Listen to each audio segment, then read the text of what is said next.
Merci de choisir Naya TV International. Mesdames et messieurs, bonjour et bienvenue à cette nouvelle émission de Midi au Caire, un programme qui vous présente tout ce qui s'est passé sur la scène égyptienne ces dernières 24 heures. On va commencer donc par cette nouvelle concernant le président Abdel Fattah el-Sisi qui a enjoint de poursuivre les projets d'État pour récupérer la splendeur et l'éclat historique des sites archéologiques et mettre en relief l'héritage culturel et civilisationnel à travers les différentes époques, surtout au Grand Caire, afin qu'il soit un musée ouvert à l'instar des grandes capitales du monde. Le président El-Sisi a fait ses déclarations lors d'une réunion avec le Premier ministre Mustafa Madbouli et le ministre du Tourisme et des Antiquités, Dr Khaled Al-Anani. Selon le porte-parole de la présidence, Bassem Rodi, la réunion a abordé le suivi des activités et des projets nationaux entrepris par le ministère du Tourisme et des Antiquités. Le président El-Sisi a enjoint de poursuivre les projets du tourisme au niveau de la République en collaboration avec les différentes instances concernées.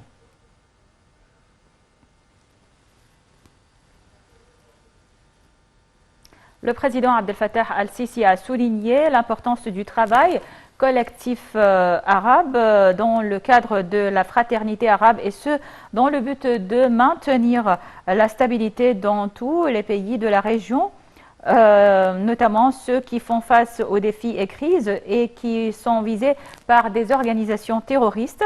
Le président El-Sisi s'est exprimé lors de sa participation à la séance inaugurale virtuelle du Forum arabe des renseignements à l'occasion de l'inauguration du siège du Forum au Caire. Les détails donc sur ce sujet, donc ce commentaire signé Maroua Arafa et Shahinaz Ismail. Le président Abdel Fattah el-Sisi a souligné l'importance du travail collectif dans le cadre de la fraternité arabe, et ce dans le but de maintenir la stabilité dans tous les pays de la région, notamment ceux qui font face aux défis et crises et qui sont visés par des organisations terroristes. Le chef de l'État s'exprimait lors de sa participation à la séance inaugurale virtuelle du Forum arabe des renseignements à l'occasion de l'inauguration du siège du Forum au Caire. Selon le porte-parole de la présidentielle Bassem Radi, le président El-Sisi a souhaité la bienvenue aux délégations participantes. Il a prononcé un discours dans lequel il a confirmé l'importance de rendre efficace le Forum arabe des renseignements en tant que mécanisme fort qui soutient la coopération étroite dans le domaine des renseignements entre les pays arabes. Il a appelé à la mise en application d'un système complet pour la lutte contre le terrorisme, un système basé sur l'échange d'expertise et de développement du mécanisme de combattre ce fléau.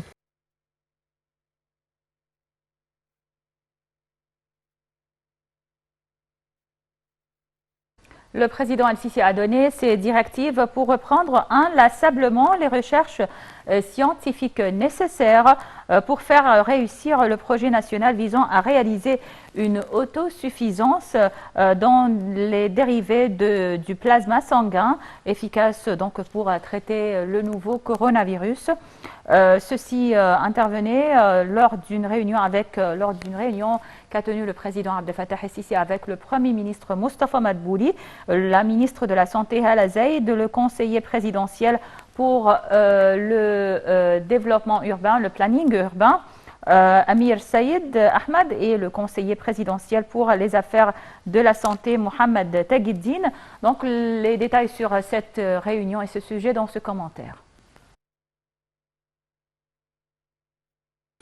Le président a donné ses directives pour reprendre inlassablement les recherches scientifiques nécessaires pour faire réussir le projet national visant à réaliser une autosuffisance dans les dérivés du plasma sanguin efficace pour traiter le coronavirus. Selon le président, ce projet doit se conformer aux critères pharmaceutiques appliqués par les partenaires internationaux spécialisés dans ce domaine, et ceci pour se doter des mécanismes et des techniques les plus sophistiqués. Les propos du président El-Sisi ont eu lieu lors d'une réunion avec le Premier ministre Mustafa Madbouli, la ministre de la Santé Hala Zaid, le conseiller présidentiel pour le planning urbain Amir Saïd Ahmed et le conseiller présidentiel pour les affaires de la santé Mohamed Taghiddine. La première cargaison du vaccin AstraZeneca Oxford est déjà arrivée à l'aéroport international du Caire. L'autorité des achats unifiés avait commencé ce lot de 50 000 doses du vaccin anti-Covid qui est fabriqué en Inde à cause de la sûreté et l'efficacité du remède. L'Égypte avait déjà lancé sa campagne de vaccination par un premier lot de vaccins chinois Sinopharm.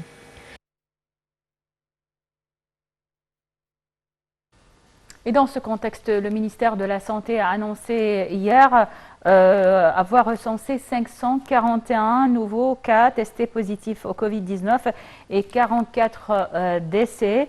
Le ministère de la Santé a toutefois déclaré que le nombre total des cas guéris de Covid-19 a atteint plus de 130 000 cas.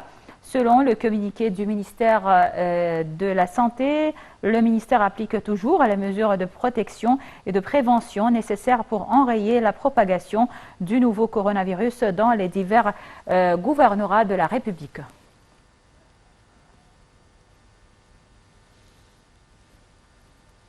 Le Premier ministre Moustapha Madbouli a passé en revue le rapport présenté par le Fonds monétaire international, le FMI, sur l'économie égyptienne et les mesures de protection et de prévention prises par le gouvernement pour enrayer la propagation de la pandémie du Covid-19. Selon un rapport soumis par le ministre des Finances Mohamed Maït, le FMI a reconnu que l'Égypte avait réussi à faire face aux répercussions du coronavirus sur l'économie égyptienne. Selon le rapport, le gouvernement égyptien a déployé des efforts intensifs pour gérer la crise, louant sa transparence lors de ses contacts permanents avec le peuple. Le FMI a loué les aides fournies par le gouvernement égyptien aux entreprises et aux ouvriers les plus affectés par les répercussions de la crise pandémique. L'institution internationale a également salué les efforts considérables déployés par le gouvernement en coopération avec les organisations non gouvernementales pour élaborer un programme de protection sociale au bénéfice de tous les Égyptiens.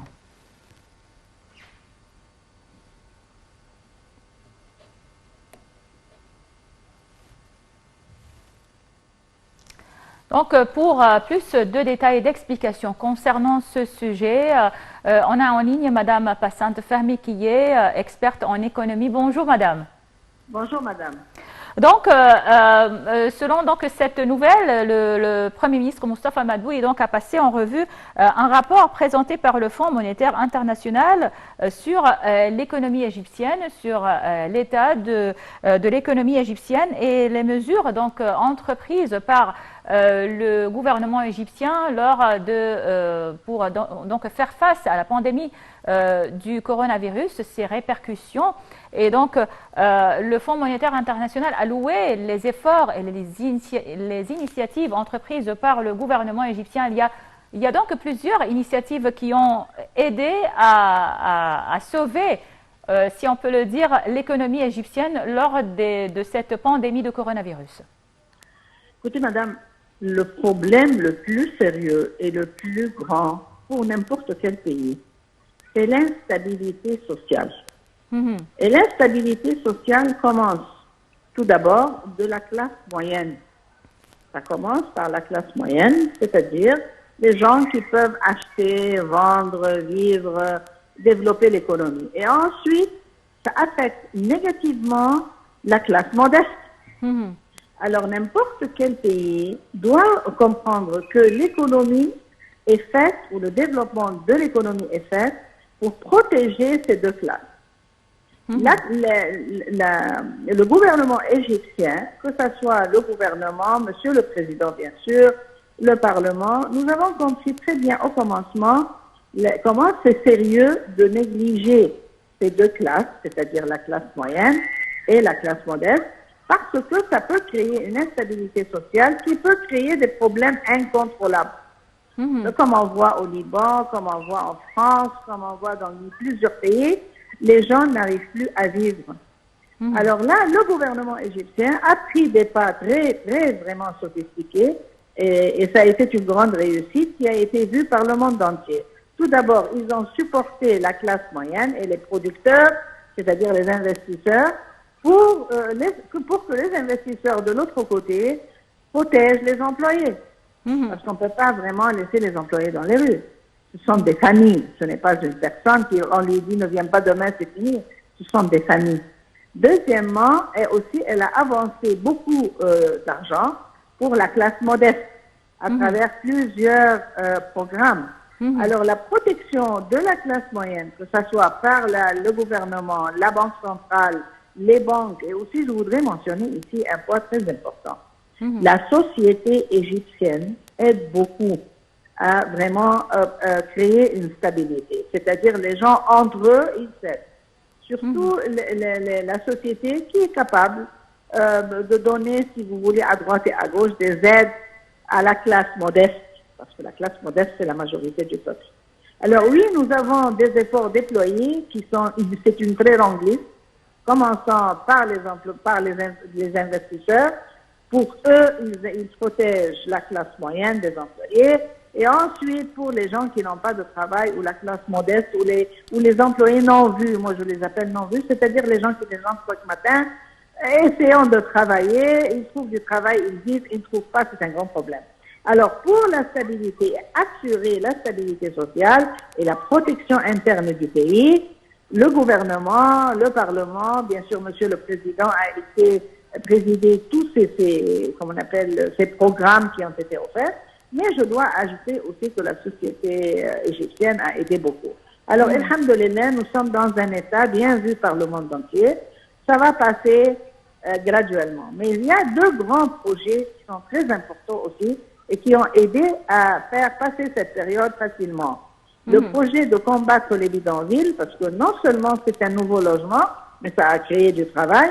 Et le deuxième projet, c'est le projet que Monsieur le Président insiste à accomplir dans une période assez courte, c'est le projet du développement des gouvernorats et des villages. Des villages égyptiens, oui. 1500 villages. Projets, voilà, qui peuvent créer du travail.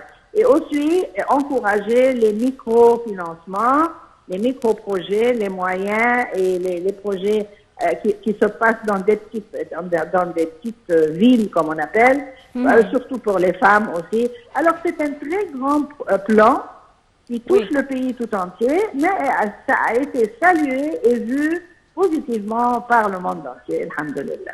Oui, bien sûr, et comme vous venez de dire, ça vise bien sûr à réaliser la stabilité sociale et c'est ça l'important. Alors, Madame Passante Fahmi, experte en économie, merci beaucoup pour toutes ces explications et passez une excellente journée. Donc, retour à nos nouvelles. On passe à cette nouvelle concernant le ministre des Affaires étrangères, Sameh Shoukry, qui a mis l'accent sur la nécessité de parvenir à un accord légal contraignant sur le remplissage et le fonctionnement du barrage éthiopien de la Renaissance, et ce, conformément aux décisions prises par le Bureau de l'Union africaine lors des réunions tenues au cours des mois passés. Ces déclarations sont intervenues au cours des pourparlers tenus via visioconférence avec son homologue brésilien Ernesto Araújo. Les pourparlers ont également porté sur un nombre de dossiers régionaux et internationaux ainsi que le renforcement des relations bilatérales. À cet égard, Sameh Shoukry et son homologue brésilien ont souligné la profondeur des relations entre les deux pays dans les divers domaines et leur appréciation et à leur détermination à les renforcer en intensifiant les pourparlers bilatéraux sur les dossiers d'intérêt commun.